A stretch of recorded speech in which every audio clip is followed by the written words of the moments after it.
verdad que súper complacido, tenemos delegados de muchísimas partes del país, pero esta es una institución que Fedecámara ya no pertenece a los empresarios. Fedecámara es una institución de la nación venezolana y por eso tenemos la oportunidad de celebrar nuestros eventos en espacios como este y tener la presencia de líderes de diferentes partes de la sociedad venezolana. Quiero primero un saludo muy especial, veo algunos exgobernadores sentados aquí, gobernadores algunos de elección popular, otros de selección, no sé cómo llamaban eso, de edad sería, pero bueno, igual, pues unos sentados de distintas corrientes ideológicas, de distintas corrientes políticas compartiendo, y yo los veo que comparten amenamente, riéndose de sus chistes, sus comentarios, y esa es la Venezuela civil, la Venezuela civilizadora, por la que todos los días luchamos. Así que, y también quería hacer un saludo muy especial a algunas personas que nunca las nombramos. En primer lugar, quiero felicitar al comité organizador de esta 78ª Asamblea,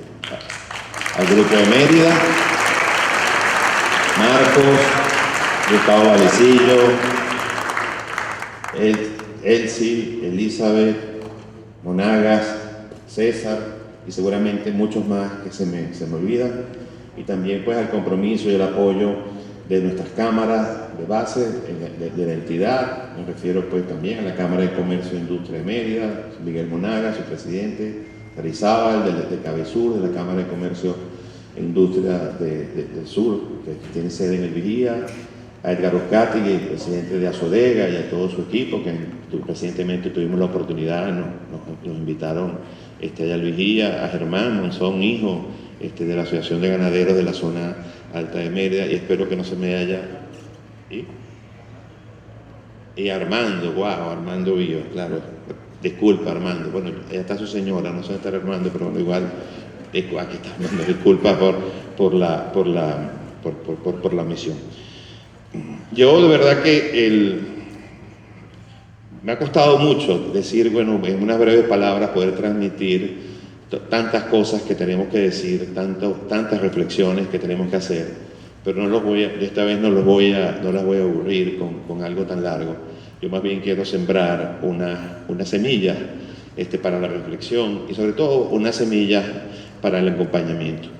De verdad que yo siento que estamos un poquitico más cerca de Ítaca.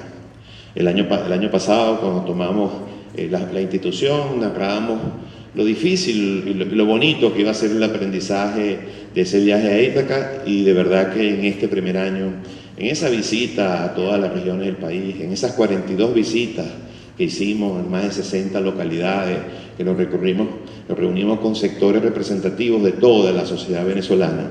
Hemos conocido, por supuesto, lo más bello de la venezolanidad, nos han recibido, nos han agasajado mucho más de lo que nos merecemos. Fedecámara tiene una llave mágica que logra que todas las puertas se le abran y todos nos atiendan, todos nos cuenten sus angustias, todos nos cuenten sus calamidades, pero también sus anhelos, sus preocupaciones y sus deseos. Queríamos en un primer momento conocer la realidad del país, como le decía Ginette, comenzamos a salir en vehículos, todavía en esa época no habían vacunado en el país, no habían vuelos comerciales, no se podía volar, había que ir en vehículo, y bueno, y eso nos permitió, por supuesto, conocer en primer lugar, como bien lo decía Guillermo Valeri, esa profunda y lacerante desigualdad de la sociedad venezolana.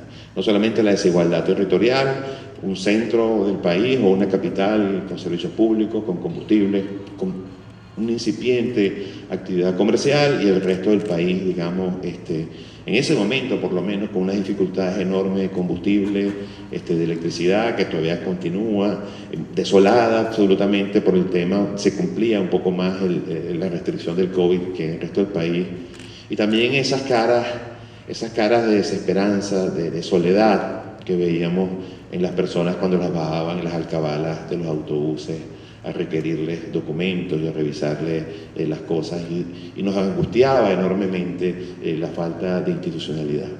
Y nos surgió una pregunta que no hemos podido responder, y que se ha convertido casi que en una angustia similar a la angustia manifestada por el regente Heredia en aquellos años finales de la colonia, y es: ¿cuál es el aspiracional del venezolano? ¿Qué está esperando el venezolano de sus empresarios? ¿Qué está esperando el venezolano de cualquiera que tenga alguna posición de liderazgo? Y realmente ese aspiracional nos ha costado muchísimo desentrañarlo, conocer exactamente en exactitud. Y de verdad que yo me siento, a veces, hoy me siento profundamente incapaz inclusive de decir, bueno, yo decía, ¿cómo voy a salir de Mérida sin darle una respuesta a la sociedad venezolana, a sus problemas y una solución que espera de sus empresarios? Y realmente esa es una solución que no la tenemos a mano, es una solución que tenemos que construir. Y esta asamblea y esta reflexión de hoy, por supuesto que me toca de alguna manera tocar la coyuntura, y voy a dedicar un pequeño espacio a tocar la coyuntura. Yo creo que esta asamblea es básicamente una mirada al futuro. Venezuela tiene que centrar su objetivo y su mirada en el futuro. Nosotros no podemos seguir ocupando toda nuestra energía, todo nuestro tiempo, toda nuestra capacidad creativa solamente en resolver lo urgente. Lo importante se ha venido acumulando, el deterioro se ha venido profundizando y la sociedad necesita respuestas, y respuestas urgentes. Y por eso es que decía que nuestra preocupación se ha vuelto en una angustia. Porque sentimos que pasan los días, que pasan los años, que pasan los tiempos y la situación sigue estancada de alguna manera sin lograr avances significativos. Es cierto, es innegable, nosotros lo hemos dicho hasta el cansancio, inclusive nos hemos atribuido de manera objetiva y podemos sustentarla, la tenue recuperación económica que vivió el país, sobre todo en el segundo semestre del año pasado, y que básicamente se debe a la iniciativa privada, y ni siquiera digo a la iniciativa empresarial. Yo creo que la tenue recuperación que tuvo la economía el año pasado se debe fundamentalmente al proceso de dolarización, que fue un proceso espontáneo de toda la sociedad venezolana, casi que al unísono, que logró, digamos, la reactivación del crédito comercial, de alguna manera comenzó a vigorizar un poco más el movimiento comercial. Pero seguimos todavía con unos niveles económicos muy bajos. Y muchas veces pensamos que la caída de la economía no tiene un impacto en la vida social, en la vida humana, en la vida familiar. Y es absolutamente todo lo contrario. La economía y la sociedad, o la economía y lo social, son dos caras de una misma moneda.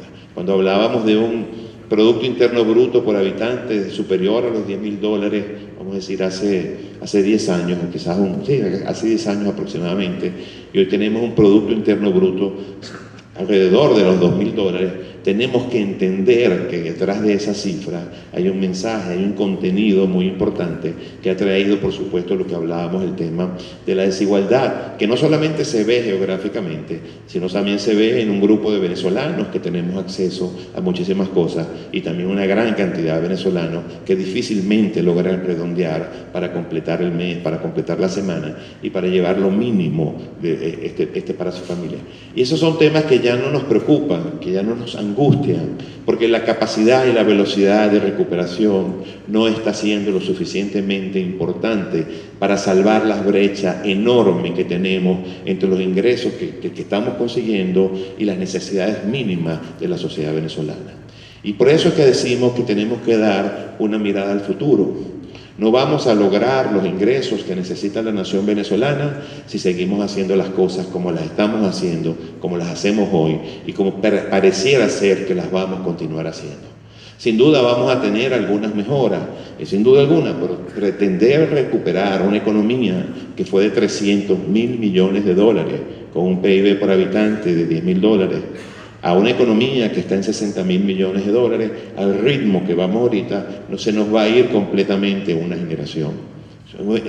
Y tendría que ser un milagro económico de 25 años para poder, a una tasa de 5%, poder tener una economía de esta manera.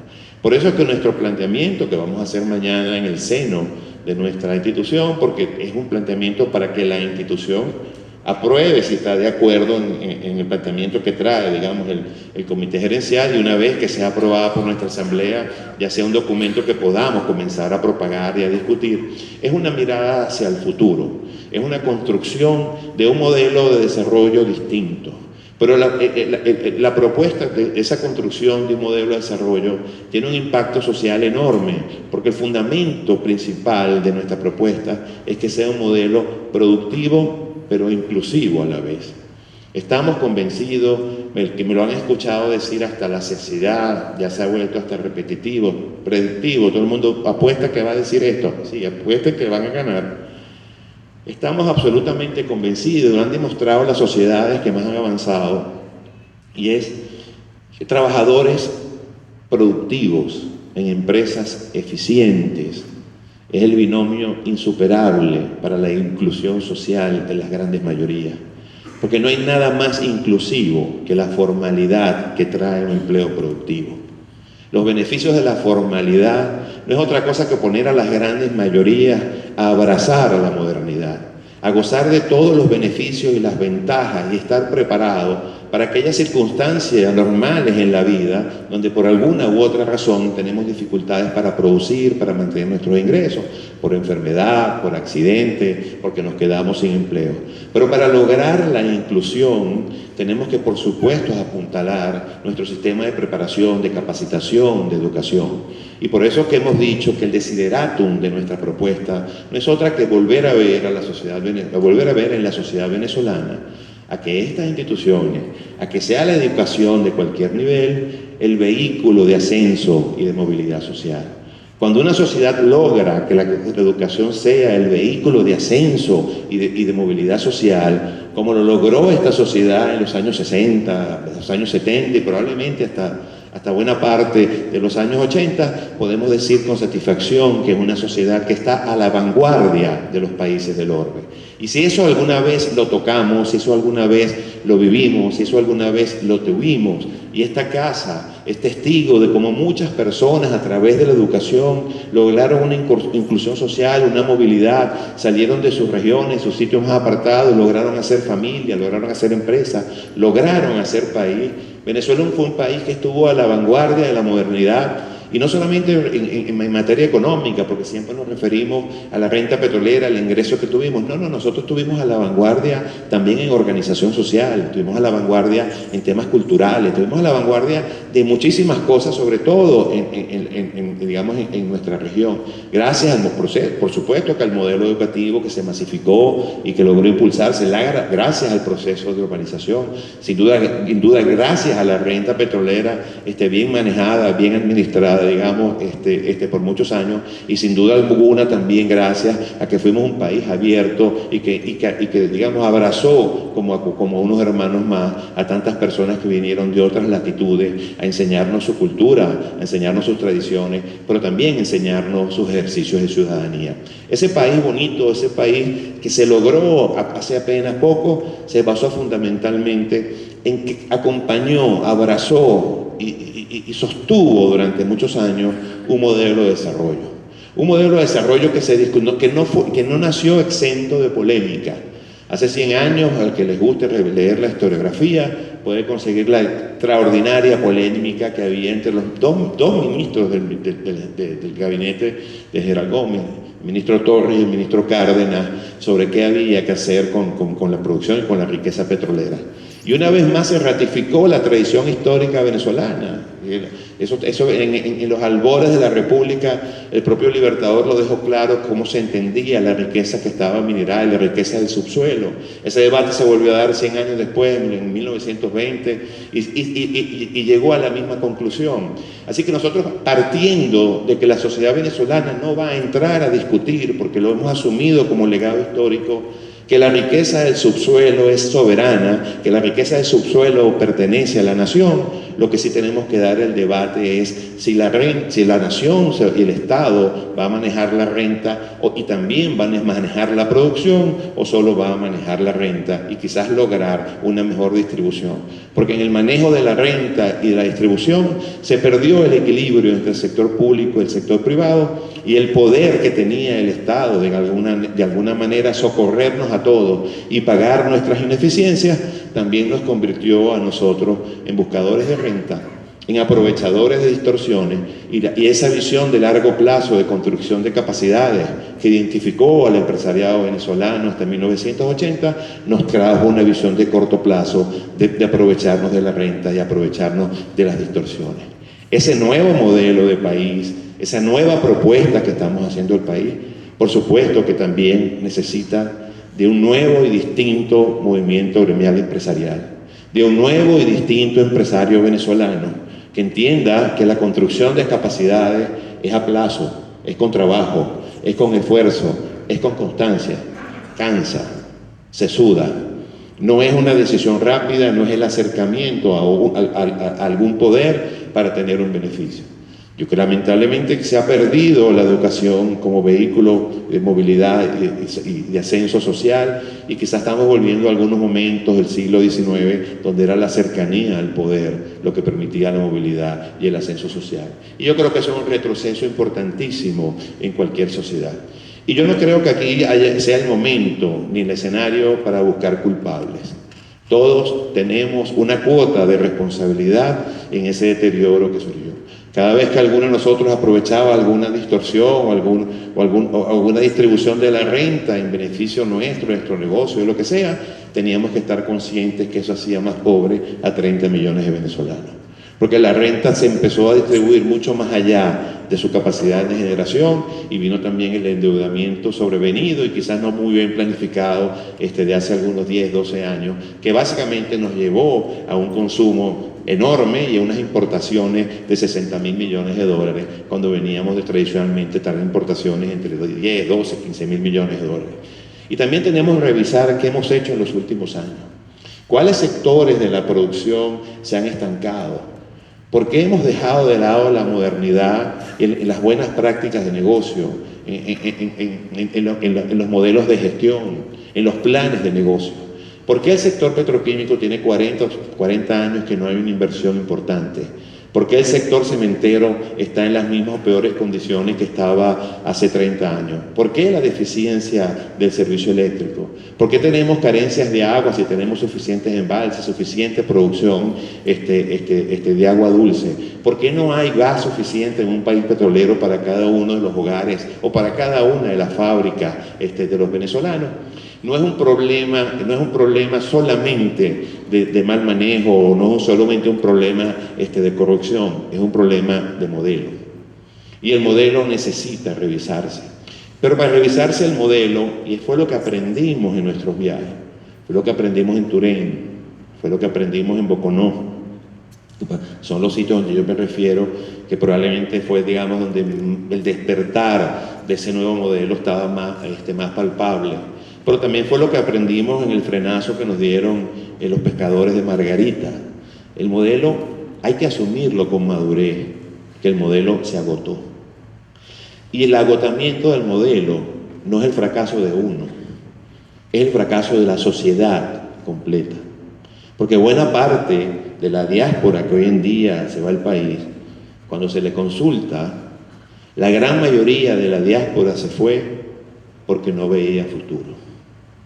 No se fue porque lo perseguían, algunos habrán ido sin duda, y los hay, dirigentes políticos importantísimos, etc. Pero estoy hablando de 6 millones de venezolanos. No se fueron porque la inseguridad, se fueron algunos, 100.000, 200.000, 500.000, pero cuando uno conversa, sobre todo con los más jóvenes, se fueron, y la respuesta es muy sencilla, porque no veían futuro.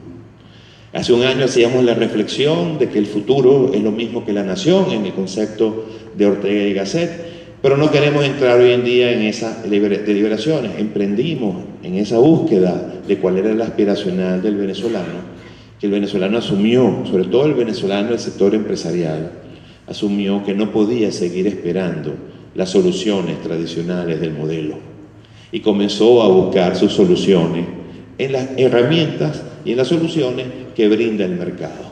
Ahora, para fortalecer esas soluciones, por supuesto que se necesita institucionalidad. Y para que volvamos a tener una institucionalidad, primero tenemos que replantearnos si es verdad o no que es fracaso el modelo. Nosotros estamos absolutamente convencidos. Mencioné algunas industrias para no entrar en los temas de la educación y de la salud. donde probablemente las conclusiones y las cifras sean aún más preocupantes que las industrias que ya he citado. Y cuando analizamos esas industrias, algunas vemos que son o el esquema legal o en muchos de los casos porque son monopolios estadales, lejanos de la participación ciudadana, sin ningún tipo de control, sin ningún tipo de participación. Y en vez de ser empresas que de alguna manera generaran y pagaran impuestos para contribuir con las cargas sociales, son empresas que se están volviendo una carga para los escuálidos bolsillos de los ciudadanos y de las empresas venezolanas. Entonces allí hay que hacer una reflexión. Lo hemos dicho, me lo han oído 1000 veces y no me cansaré de repetirlo, pues me ha tocado hacerlo en algunas reuniones. Yo sé que no es simpático. Yo siempre pongo el ejemplo de la electricidad. La electricidad es sinónimo de desarrollo. Usted la puede generar como quiera, pero si usted no tiene electricidad, usted no va a tener modernidad económica, usted no va a tener desarrollo, usted no va a tener conectividad, usted no va a tener muchas cosas. Y entonces, por supuesto, al final todos concluimos, y los que defienden la tesis de que todos los servicios públicos deben ser monopolios estadales, dicen un argumento que es muy cierto, es que la electricidad es estratégica. Y sin duda que es estratégica. Pero lo estratégico es que haya electricidad, no quién es el dueño. Porque si para tener el control estratégico lo que va a resultar es que no tenemos electricidad, entonces el sentido estratégico de la electricidad se pierde, porque una sociedad sin electricidad es una sociedad condenada, digamos, al retraso, al oscurantismo, o como ustedes lo quieren llamar. Y yo creo que esa es una discusión que nosotros creemos que la sociedad debe asumir. Cuando vemos los costos de la recuperación del país contra la generación de ingresos en los años por venir, incluyendo escenarios optimistas de recuperación a la rata que ustedes quieran poner, la necesidad de recursos no va a ser posible acumularla con el modelo actual y con la generación actual de riquezas que tiene el país. Por eso que el país necesita un cambio de rumbo. Es verdad que hay un proceso de reforma dentro del gobierno o dentro de algunos factores de gobierno. Es verdad que hay un proceso de acercamiento a la empresa privada, de reconocernos como actor social, fundamentalmente, de reconocernos que tenemos un rol que jugar y que tenemos un trabajo. Y yo lo digo de la siguiente manera: es verdad, estamos reparando la carretera, estamos tapando los baches, estamos haciendo los brocales, estamos pintando, estamos sembrando las tamaticas, estamos ampliando la calzada, pero la carretera nos conduce al mismo sitio. Y lo que necesitamos es que la carretera nos conduzca a otro sitio, que nos conduzca a un mejor progreso, a un mejor bienestar, a una mayor producción de riqueza. Y ese modelo que nosotros queremos plantear, queremos que sea profundamente inclusivo. Y que sea profundamente inclusivo porque tiene que basarse en el desarrollo de ventajas competitivas. Cada día más las riquezas naturales van a ser menos importantes para apuntalar las economías. Hoy en día, en el mundo de la información, de la tecnología y del conocimiento como paradigmas de la generación de riqueza, en contraposición, de lo que eran los paradigmas de Adam Smith, capital, tierra y trabajo, nos indican que el mundo se está cada día desmaterializando más. Los procesos productivos se están desmaterializando más. Es el talento, es las plataformas digitales, tantos cambios disruptivos que está trayendo la humanidad, que nosotros tenemos que montarnos en unas tendencias que no van a dejar de imponerse porque nosotros no queramos montarnos en ellas. Hay una cosa que está sucediendo favorablemente en la humanidad, que son los objetivos de desarrollo sustentable. Muchos pensábamos en el 2015 que eso era un sueño más de una organización burocrática llamada Organización de Naciones Unidas, que siempre estaba discutiendo el sexo de los ángeles, estaba, digamos, en una nebulosa. No, parece mentira, pero los objetivos de desarrollo sustentable están delineando la humanidad del futuro. Las grandes corporaciones, los grandes países, las discusiones de los grandes centros de pensamiento se están dando en cómo nos acercamos a los objetivos de desarrollo sustentable, porque básicamente lo que hacen es lo fundamental que debe ser en la sociedad, que es hacer una sociedad más humana. Nuestra propuesta de modelo de desarrollo tiene como centro el hombre, como fin último el hombre, su pleno desarrollo y el pleno ejercicio de su dignidad humana son el desiderato que busca nuestro proyecto. Y por eso nos afincamos en la necesidad de un recambio profundo en el sistema educativo. Productividad y ventajas competitivas que van a venir del desarrollo de las capacidades del más importante de nuestros recursos y el más abundante probablemente de nuestros recursos, que es nuestro recurso humano, el oro gris, como lo llama nuestro vicepresidente Felipe Capozolo, al talento de cada uno venezolano. Esa mirada al futuro, muchos no me las cuestionan por mi ejercicio de ingenuidad, y yo las acepto el cuestionamiento. Me dicen, ¿cómo vamos a pensar en un nuevo modelo? ¿Cómo vamos a pensar en agricultura de precisión? ¿Cómo vamos a pensar en agricultura de contratos si no tenemos institucionalidad? ¿O cómo vamos a pensar en tal y cual si no tenemos diésel o si no tenemos gasolina? Al revés, precisamente por ello. Porque si estuviéramos en una sociedad que estuviera funcionando plenamente bien, probablemente no tuviéramos que preocuparnos tanto de cómo va a ser ese futuro, porque a lo mejor el devenir de los días nos iba a llevar a un futuro tranquilo. El problema es que cada día la brecha entre los que tenemos oportunidad de educarnos y los que no tienen es mayor. Y por eso es que vemos cada día una mayor desigualdad. No es otra razón, o la razón fundamental es eso. Pero también la brecha entre los países desarrollados y lo que no hemos logrado montarnos en esas corrientes también es cada día mayor, y por eso los niveles de vida, las condiciones de vida, la prosperidad y el progreso material y espiritual de esas naciones cada día es mucho mayor al que nosotros tenemos. Y no tenemos por qué aceptar estar en esta condición, y tenemos que aceptar estar, digamos, viviendo en estas dificultades cuando tenemos todo para volcarnos a una nueva propuesta. Ahora, ¿estará la sociedad venezolana en madurez de aceptar que el modelo se acabó? ¿Estará la sociedad venezolana dispuesta a acompañar la instauración de un nuevo modelo de desarrollo? Porque la instauración de un nuevo modelo de desarrollo, lo más fácil es su conceptualización. Lo más difícil es lograr los consensos para implementar las políticas públicas y para establecer las instituciones que le den cuerpo y le den posibilidad de desarrollo a ese modelo. Y aún más difícil es tener la sociedad, la resistencia y la capacidad de acompañar ese modelo durante muchos años, y sobre todo en los años iniciales de la dificultad natural de implementar un modelo distinto, cuando empiece quizás algunas cosas a no salir como se planificaron, y entonces todo el mundo pretenda que quizás la vuelta atrás era lo que debía haber hecho, en vez de insistir en resolver con el nuevo planteamiento. Yo creo que esa es para nosotros la propuesta, esa búsqueda, esa mirada hacia el futuro, ese inicio del nuevo camino que requiere la sociedad venezolana, y que a nosotros nos ha angustiado muchísimo durante este año, a que le hemos dedicado cantidad de horas de estudio, de reflexión, de conversación, de entrevista con venezolanos aquí, con venezolanos afuera. Hemos hecho focus group para tratar de entender realmente qué es lo que busca el venezolano, y esa es una propuesta que vamos a presentar mañana. Pero yo quería que fuera buena parte de la reflexión de hoy. Por supuesto, no puedo desaprovechar, y no me lo perdonarían, sobre todo mis delegados, sino también nos referimos un poco a la coyuntura, a la actualidad. Y bueno, por supuesto que los problemas que alguien mencionaba, creo que era Guillermo también, perdona que te cite tanto, mencionaba de la falta de combustible, de todos esos problemas que todos conocemos.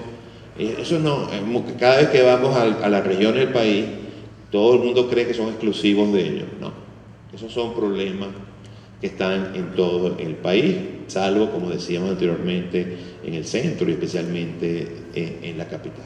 Bueno, y por supuesto que los temas de luz, los temas de agua están afectando profundamente el tema de nuestra productividad y de nuestra capacidad. Y hay una cosa que yo creo que es importante, sobre todo lo digo a mis compañeros del mundo gremial empresarial, que tienen vocerías, que tienen propuestas.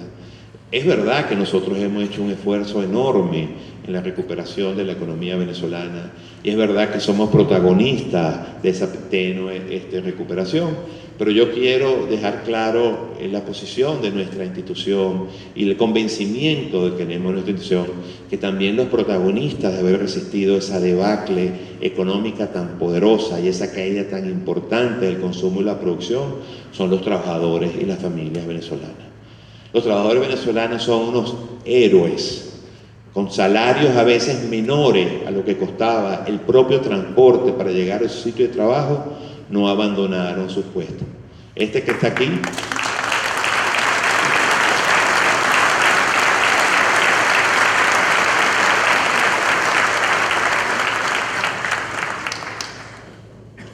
por eso mañana, después de presentar nuestra propuesta, la primera discusión la vamos a tener con 3 representantes de las centrales sindicales, también estará el representante de la asociación que agrupa a los trabajadores por cuenta propia o digamos sin relación de dependencia, y otros especialistas pues, que vienen del mundo laboral, para que ellos sean los primeros en discutir si esta propuesta tiene algunos fundamentos, tiene asidero con la realidad, tiene capacidad de aplicar. Este que está aquí en algún momento yo tenía una gran preocupación, que se me disipó, gracias a Dios, en este viaje. Yo decía, oye, yo estaba muy preocupado por la pérdida de valor del trabajo, porque conocemos algunas sociedades cercanas a las nuestras, donde el trabajo ya no le interesa a la gente. Y yo decía, oye, la pérdida del valor del trabajo es tan profunda que a mí me preocupara que se fuera a perder el trabajo como valor humano, como valor social, como valor tan arraigado en nosotros los venezolanos. Pues no, nuestros trabajadores dieron una demostración de que creen en el trabajo y de que creen en el futuro y de que piensan en el futuro. Cuando tú le preguntabas, bueno, si tú ganas menos de lo que cuesta el transporte, ¿por qué sigues? Bueno, la respuesta siempre fue más o menos la misma, porque yo sé que las cosas van a mejorar y con mi esfuerzo, con mi trabajo, puedo hacer que mejoren para yo tener un futuro mejor y un futuro más estable. Por eso es que yo digo que ese binomio de trabajador productivo y empresa eficiente es un binomio indetenible para la inclusión social de la gran mayoría. Y yo creo que cuando incorporemos en nuestras posiciones el rol que hemos jugado y ese rol protagónico que queremos jugar en la recuperación material de la sociedad que nos corresponde, creo que tenemos que unirle el prefijo co. Vamos a ser coprotagonistas de la recuperación material de la nación venezolana, porque no lo podremos lograr sin el concurso de nuestros trabajadores. Y ahí quiero aterrizar en ese enorme, es para cuando comenzamos nuestra gestión, dijimos y hemos repetido, y creo que con satisfacción ha cambiado un poco, repetíamos una y otra vez, que el principal síntoma de preocupación de la economía venezolana era la falta de ingreso de los trabajadores y de la familia venezolana. Porque el salario mínimo o el pago mínimo de un trabajador no es un acto de voluntarismo, es un hecho económico. Y el incremento en los salarios mínimos en las economías modernas va directamente proporcional al incremento de la productividad. Y como nosotros teníamos en nuestro diccionario de venezolanismo, hace 10 años, el concepto de productividad era una mala palabra, productividad era sinónimo de sumisión, productividad era sinónimo de explotación, productividad era sinónimo de vasallaje, cuando productividad no es otra cosa que la mejor manera de poner a producir la creatividad, el intelecto y la capacidad productora de una empresa, de un sistema o de una persona. Hoy en día hay plena conciencia de la necesidad de levantar la productividad, en primer lugar para recuperar el ingreso de los trabajadores. Ha habido avances importantes. La partida de gasto que más creció en las empresas venezolanas que cotizan en la Bolsa de Caracas es la partida de personal. El promedio del salario mínimo que se paga en el sector privado, y aquí está la persona, creo que aquí está la persona que hizo el estudio, es casi un crecimiento de 100% en dólares, digamos, de abril del año 2021 a abril del año 2022. Y yo con esto quiero felicitar al empresariado venezolano, que de alguna manera se hizo eco de esa preocupación de que el principal problema económico era el ingreso de los trabajadores venezolanos. Y no como me han dicho en algunos lugares para tratar de, digamos, doblegar probablemente la fuerza de nuestra posición de que nuestro interés en el incremento del salario del venezolano no es para que haya más consumo, sino que para que haya precisamente, nosotros creemos que la construcción de riqueza es importante y nosotros creemos que una persona debe tener los ingresos suficientes para tener una vida decente. Porque el objeto, fin y propósito último de nuestra actividad empresarial, como de cualquier otra actividad humana, no es otra cosa que enaltecer y crecer la dignidad de cada uno de los ciudadanos y, por supuesto, de cada uno de los que nos acompañan en nuestras empresas y son parte de ese proceso productivo. Son muchísimos, lamentablemente, informales, por la camisa de fuerza de la legislación en muchos casos, pero muchos los mecanismos informales que se han generado en las empresas para compartir con nuestros colaboradores esa producción de valor de nuestros procesos productivos. Ojalá podamos en la medida de lo posible ir formalizando y ojalá de alguna manera logramos destrabar las barreras también para que el salario vaya aumentando y no sean los otros ingresos mayores que el salario, porque también el salario es la base de cálculo de la seguridad social. Y una persona que trabaja muchos años no tiene derecho a sufrir lo que sufrieron los venezolanos. Yo, y muchos de los que están aquí, yo cotizo en el Seguro Social desde 1985.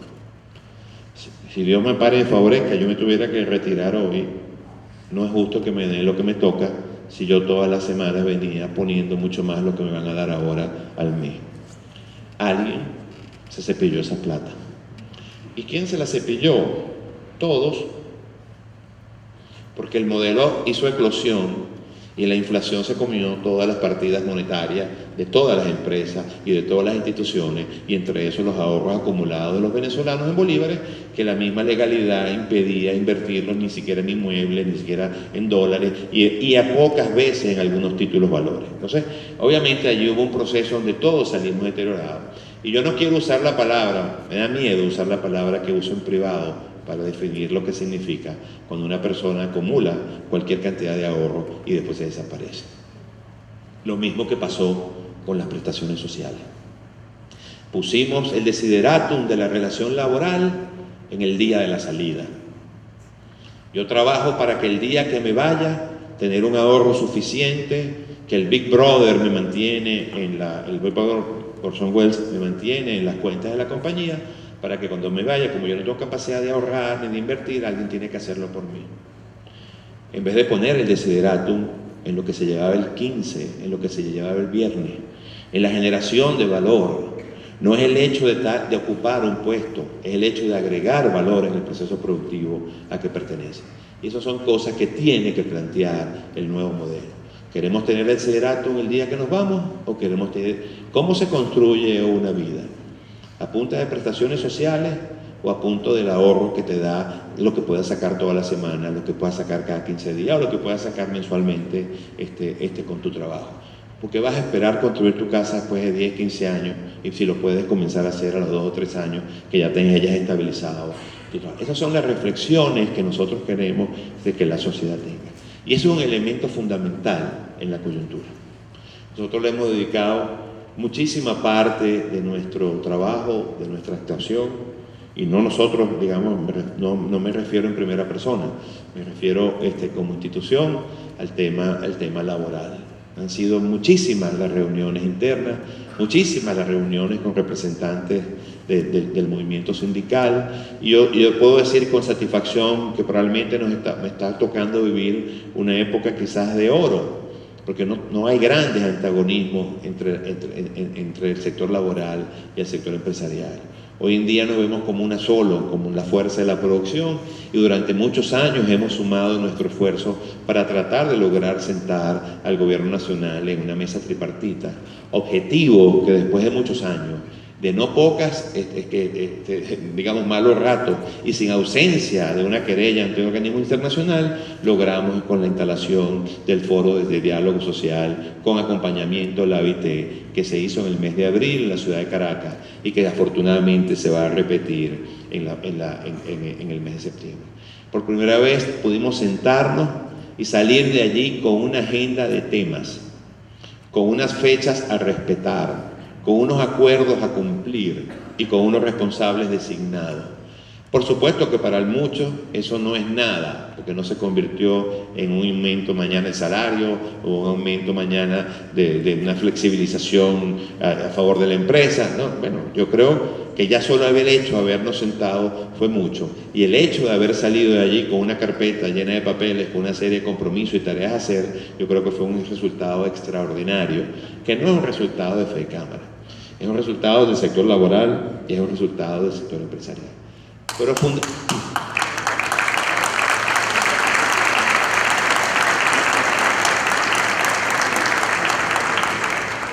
Pero fundamentalmente es un resultado de la sociedad venezolana, o de la gran mayoría de la sociedad venezolana, donde incluyo inclusive a buena parte del oficialismo, buena parte del gobierno, porque la sociedad venezolana, en la medida que avanzó el año 2021, se fue convenciendo de la necesidad del entendimiento.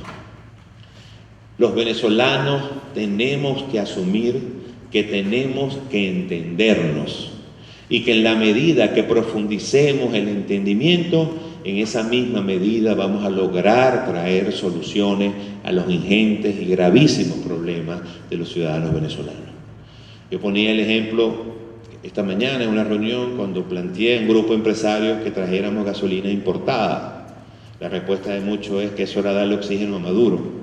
Y yo le insistía, no, eso es darle diésel a los motores, para ponerlos a trabajar, para poder cosechar, para poder sembrar, para poder recoger, para poder hacer el trabajo que no solamente estamos llamados a hacer con responsabilidad con nuestros accionistas, con nuestros trabajadores, con nuestros acreedores.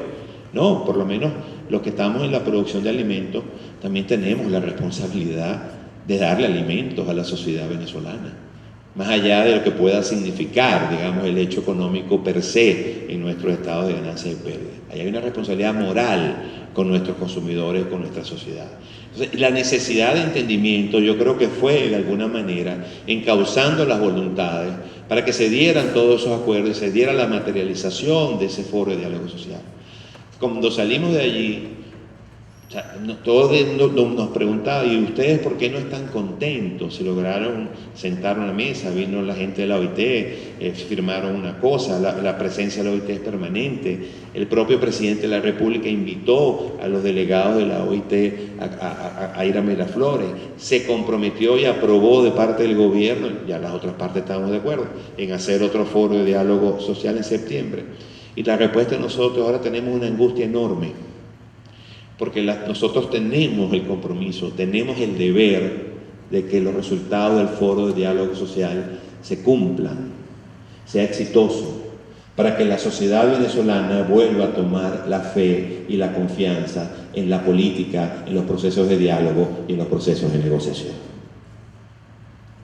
Y por supuesto que siguiendo en el tema de la coyuntura, que nos agobia y que básicamente nos hace dedicar el problema del tiempo, también nos preocupa muchísimo que se ha ralentizado, de cierta manera, la tenue recuperación económica. Y ahí yo creo que hay elementos importantes. Hemos querido llamar la atención sobre algunas cosas que están sucediendo y que estamos insistiendo en los mismos métodos, en los mismos procedimientos y por lo tanto vamos a tener los mismos resultados. Pareciera que en el imaginario de algunos hay la pretensión de sustituir el rentismo, producto de la renta petrolera, por el rentismo producto del bolsillo de los ciudadanos y de las empresas. Hay una enorme desarticulación tributaria que está generando una presión tributaria enorme sobre los ciudadanos y una presión tributaria enorme sobre las empresas. Y el resultado de esa desarticulación, cuando decimos desarticulación, es porque hay impuestos, se crean impuestos nacionales, se suben las alícuotas y las tarifas de los impuestos municipales, y además ahora con la ley de timbre fiscales ha surgido también una serie de cobros para fiscales también por las gobernaciones. Y en muchos de esos casos, cobros e impuestos que no tienen que ver con la capacidad de pago del contribuyente, sino que tienen que ver con su tamaño o con su dimensión. Sin entender que probablemente ese tamaño, esa dimensión, era necesaria cuando teníamos una economía de 300.000 millones de dólares. Pero que hoy en día mantener ese tamaño, mantener esa dimensión es probablemente el principal reto de cada una de las empresas venezolanas. ¿Cómo hago para que ese proceso que instalé para determinada cantidad, esos métodos que traje para determinada cantidad, ese modelo de gestión para determinada cantidad, esos equipos para determinada cantidad, cómo hago para que puedan sostener la empresa cuando ahora estoy vendiendo 20 o 25% de lo que vendía cuando instalé todas esas cosas que estoy mencionando? Si ahora nos vienen a cobrar además por mi tamaño, hemos conocido de casos, por ejemplo, de timbres fiscales que han pretendido cobrar por el tema de los permisos de bomberos hasta $1 millón. Entonces no tiene absolutamente ningún sentido de proporcionalidad. Y cuando se les pregunta, bueno, se les pregunta no, porque la empresa tiene tal dimensión. Y aquí también, en el tema municipal, quiero alertar, porque pareciera que a veces esto que vamos a decir fuera en contradicción con nuestra razón de ser, y no. Yo creo que aquí es importante, y quiero que me escuchen, sobre todo nuestros dirigentes que les toca enfrentar este tema municipal. Me quiero referir a lo que está sucediendo con las municipalidades y la recolección de desechos sólidos, o mejor dicho, el tema de la basura. Hay un tema enorme, había un tema enorme del tema de la recolección de la basura en la época de que, bueno, todo era muy fácil importarlo. Muchas alcaldías asumieron y ejercieron plenamente su responsabilidad de recoger los desechos sólidos y dejaron de lado las empresas recolectoras, compraron equipos, etcétera, para recoger ellos mismos sus desechos. El resultado ya todos sabemos cuál es: que se dañaron los camiones, no hubo cómo repararlos, empezaron los problemas económicos, se le quitaron el situado. Vaya usted a saber, las alcaldías se quedaron. Y ahora están viniendo con un procedimiento, se busca una empresa, se les entrega una concesión, las empresas cobran unas tarifas muy elevadas, también en función de los metros cuadrados, los comerciantes no pueden, y esos elementos de presión tributaria en todas partes del mundo, incluyendo, ¿no?, lo que terminan es en informalizar a los agentes económicos. Entonces cada día la recaudación cae sobre menos contribuyentes. En el caso de los derechos sólidos, está muy bien, hay una tarifa y esa tarifa puede ser muy cara. Yo creo que si la tarifa es muy cara, el usuario debe tener el derecho a no recibir el servicio. Y además creo que las legislaciones, las ordenanzas municipales que rigen ese proceso deben de alguna manera privilegiar al débil jurídico, que es el usuario, no el prestador del servicio. Yo creo que si un usuario dice que no puede pagar el servicio y que prefiere un medio alterno, debe haber alguna consideración y el ente regulatorio debe entrar a funcionar en beneficio fundamentalmente del débil jurídico. Y aquí aprovecho para decir dos cosas. No es verdad que los empresarios venezolanos lo que estamos pidiendo es que no haya regulaciones. Las empresas venezolanas y las de todo el mundo estamos acostumbrados a trabajar con organismos regulatorios.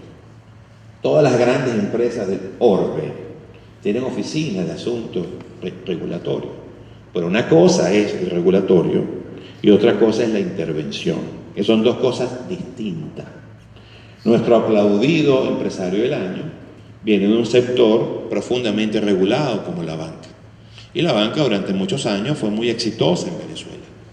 El sector de telecomunicaciones es un sector profundamente regulado aquí en todas partes y es probablemente de los sectores de mayor crecimiento en los últimos 40, 50 años en el mundo y en Venezuela, a pesar de que todo su mundo conoce lo riguroso y tal que es Conatel, pero una cosa es la regulación y otra la intervención. Ahora bien, lo grave del sistema de recolección de basura, y esto es mi llamado a nuestros representantes locales, que muchos se han quejado de por qué no nos metemos directamente. Hemos creído que lo prudente es que cada quien atienda su cosa y que las cosas vayan tomando hasta que lleguen donde tienen que llegar. Lo grave de eso, compañeros, y lo grave de esto, los que hacen esas políticas públicas, es que no tiene sentido, y yo creo que no tiene asidero, que a una persona que no quiera pagar un servicio público se le cercene su derecho a pagar los tributos municipales. O sea, como no pago el servicio público, no puedo ser contribuyente. O sea, una cosa no tiene absolutamente ninguna relación con otra. Y me estás cercenando mi derecho natural a contribuir con los impuestos, que además son de un deber y de una obligación, para muchos es una consustanciación con la vida económica que hace, y que sabemos que tenemos que contribuir con las gastas públicas. Y yo creo que allí es donde deberíamos enfocar el centro del debate. Yo no creo que el centro del debate esté en quién recoge la basura, sino en el marco regulatorio de privilegio y la cercenación del derecho del contribuyente que se están creando con ese tipo de ordenanzas. Y otro tema que es importante, que yo quisiera recordar, y quiero recordárselo a nuestros dirigentes, y sobre todo a algunos en específico, pero también recordárselo a la sociedad venezolana. Fedecámara es la casa de todos los empresarios, de todos los sectores, de todas las regiones, de todos los subsectores, todos están representados en Fedecámara.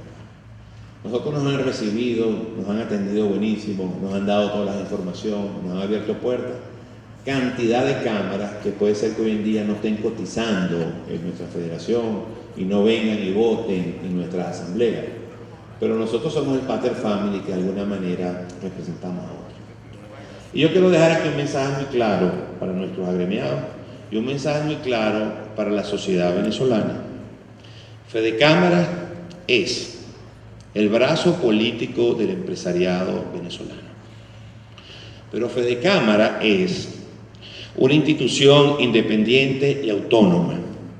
Y no es, ni nunca será, el brazo empresarial de ninguna facción, ni partido político, ni de ningún gobierno nacional, municipal o local.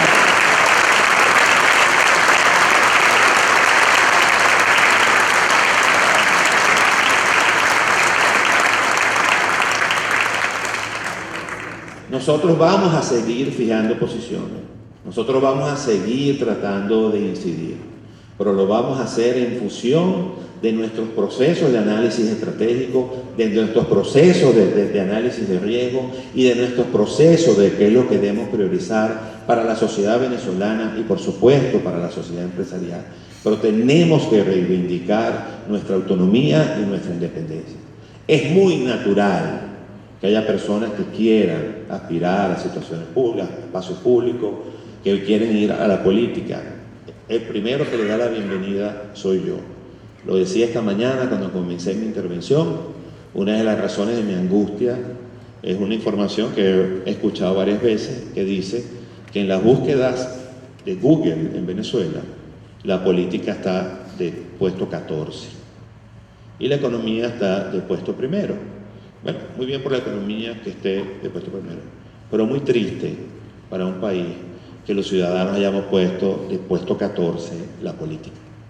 Y lo digo por una razón muy sencilla, porque la política, más allá del tema, que si la poli, que se nos interesa todo, etcétera, etcétera, la política no es otra cosa que la discusión. Y por eso que parte de nuestra propuesta, la invitación a la construcción colectiva de un nuevo modelo de desarrollo, es, entre otras cosas, darle contenido a la discusión política. La discusión política no puede basarse solamente en qué es lo que vamos a hacer para sacar a unos y para sacar a otros. La discusión política no solamente puede estar basada en quién es el candidato que más puede ganar o puede derrotar a una u otra facción. Yo creo que la sociedad venezolana lo que necesita es una discusión política que le dé contenido hacia dónde vamos a llevar la sociedad y a quién vamos a elegir que nos pueda llevar no solamente a la modernidad, sino muchísimo más importante, que pueda llevar a incluirnos, a reconocernos y a aceptarnos, a reconocernos los unos con los otros. Eso es lo que debe buscar la sociedad venezolana.